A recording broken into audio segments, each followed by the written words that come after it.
creepy bus driver with bad intentions. This story happened to me in 2022 when I was around 24 years old. For a bit of context, I'm non-binary, assigned female at birth, AFAB.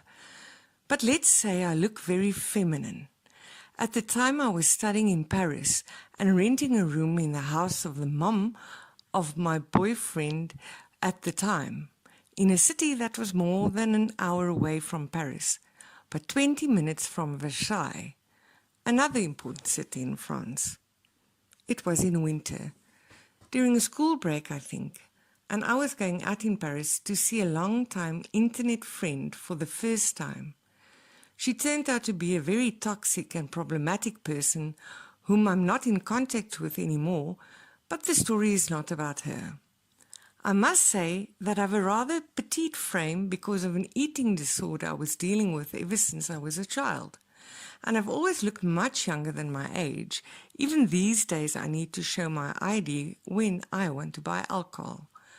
On the day of my encounter with my friend, I was dressed casually with a skirt. Our encounter went very well, but since I lived far away and planning to go to my boyfriend's house later, I had to leave before midnight because the public transportation would become scarce after 10 p.m. and I had around 2 hours of transit to get there. Unfortunately, I didn't leave early enough, so I managed to get a train until Versailles, but would have to wait almost an hour to get a bus to go to the nearest city from my boyfriend's house, where he would then pick me up with his car. While I was waiting near the train station, I noticed a group of bus drivers who were smoking and talking to each other. I approached them to ask which one of them was going to drive the bus to insert the name of the city closest to my boyfriend's house, and one of them, a small man with grey hair, who was probably in his late 40s, early 50s, told me that it was him. He noticed my skirt and said that I must be freezing, so he offered me to go heat myself in the bus and wait there until the time of the departure. I gladly accepted, as I was indeed freezing, and while he was walking me to the bus, which was parked in a very dark corner with no lights, he got very close to me and started to act very familiar with me, asking me about where I live and where I was going to and such. I was feeling uneasy and uncomfortable, but I was raised to be polite, and I've always been a people pleaser, so I answered all his questions with as little details as possible until we reached the bus. He opened the door for me, and while all my instincts were screaming me to not go in that bus, I ignored them and got in anyway. I sat in front of the bus where there was a bit of light, but mind you, I am black, and even in the dark it would have been very difficult for anyone to see me. Beside from the outer bus drivers who saw me leave with the driver, no one knew I was in the bus. Anyway, the second I got in the bus, things got even weirder. He threw his lit cigarette away and got in the bus with me as well, all while telling me a bunch of anecdotes about the bus, about how the bus was actually designed to transport the French football team and how there was a huge table and even bathroom at the back of the bus, and that I should come in the back of the bus with him to see. He suggested to me twice to come in the back of the bus where there were absolutely no light, and this scared me even more. So I texted my boyfriend, "Might not come tonight, weird bus driver, call me ASAP," while ignoring the driver rambling. He then came back to the front of the bus and stayed in the corridor, blocking my way. He talked about random things I don't remember, and all the time his eyes were fixated on me, especially on my phone that was in my hand and my knees, thighs. All the time I was praying for my boyfriend to see my message and call me, and when he finally did, I breathed a sigh of relief.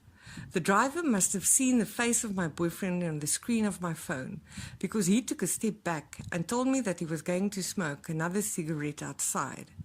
I answered my phone and told my boyfriend everything that was going on while looking out the window to keep an eye on the bus driver. When he was far enough, I ran to get out of the bus, only to discover in shock and horror that he had locked the door. I was trapped in that bus, and no one knew where I was, except my boyfriend, the creepy bus driver, and the other bus drivers who saw me leave with him.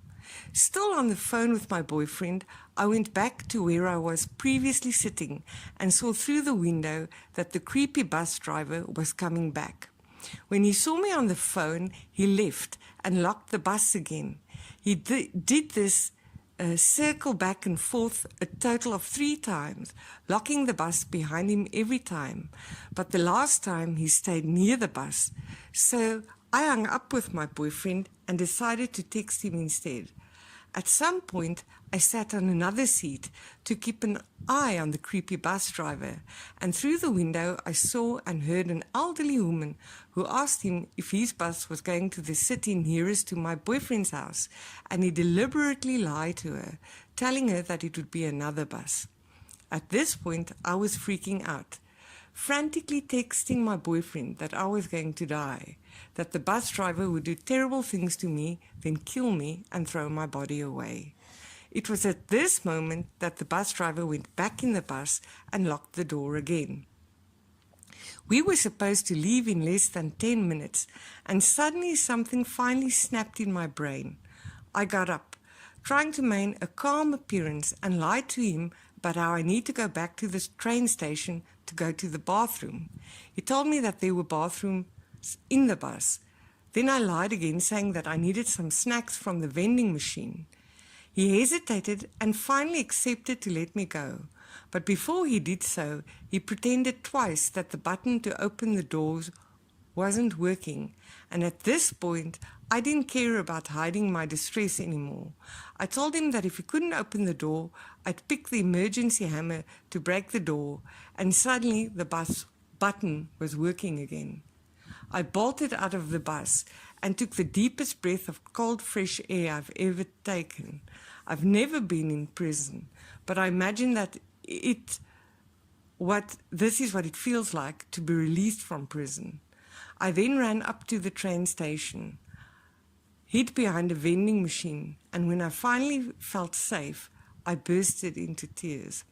I called my boyfriend back, and he told me that he called his sister who lived in Versailles so that a boyfriend would come and pick me up. While I was trying to calm myself, guess who I saw coming to the train station? The creepy bus driver. He was acting like he was looking for something, or rather, someone, and that was likely me. I held my breath and waited for him to leave, and then cried some more because I realized at that moment that I was his prey, and I was right about his bad intentions. Finally, the boyfriend of my boyfriend's sister came and took me back to where I lived, and I couldn't sleep that night or the following days. My insomnia worsened. I made a signaling to the bus company, but since he wasn't a usual driver for them, nothing was done, and I didn't even receive an answer. I'm very grateful for everyone who helped me that night, and I know it has been said before, but let me say it again as a reminder. Trust your guts. Trust your instincts. They're never wrong.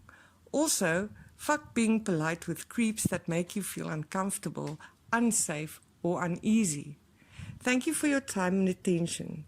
Stay safe, everyone, and have a nice life. P.S. Sorry for all the possible mistakes. It is currently past 5 a.m.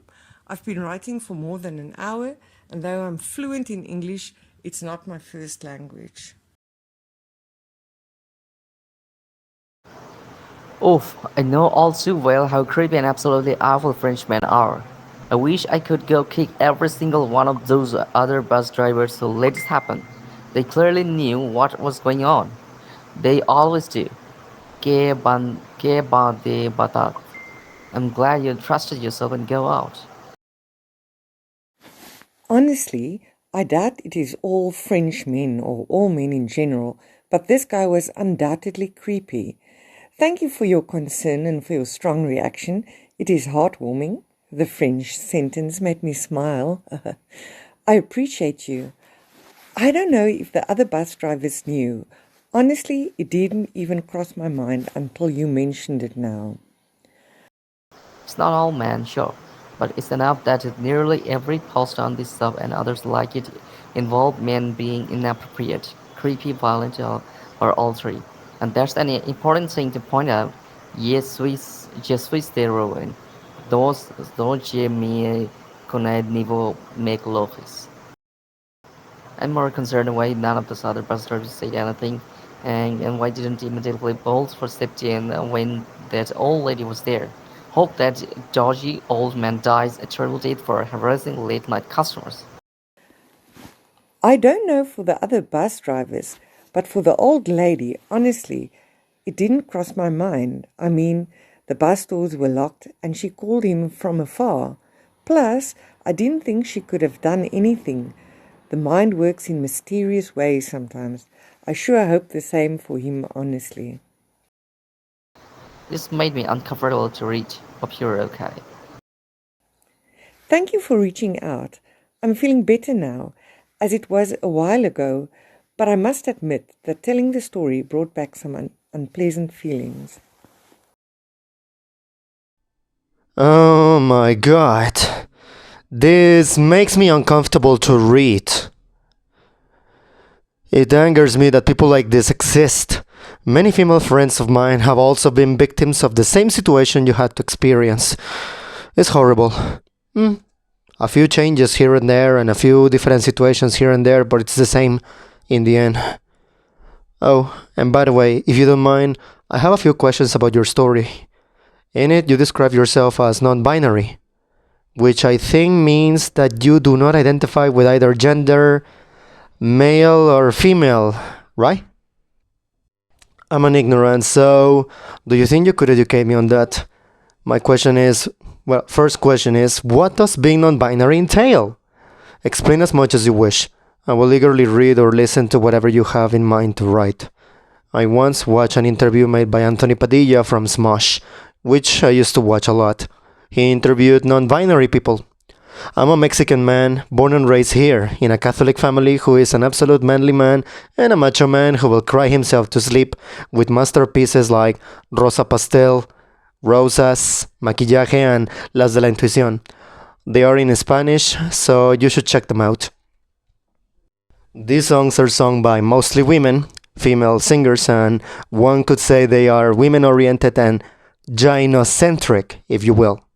There is friendly irony in my comment because these are songs about love, romance, femininity, and things not typically associated with manhood and manliness. However, being truly manly means just loving your family, being a provider, and not shaming your boy if he wants to do ballet or if he wants to play with dolls. Even better, if he wants a purple lunchbox, that's alright. Colors are gendered so often and so pointlessly. Oh, of course I'll explain this. Non-binary is a broad term that encompasses all gender identities that are outside or beyond the usual binary gender norms, i.e., other than cisgender woman, born woman and identifying as such, and cisgender man, born man and identifying as such. I personally believe that gender is a spectrum. There are days when you feel more feminine or masculine than others, and days when you feel like both, or even none.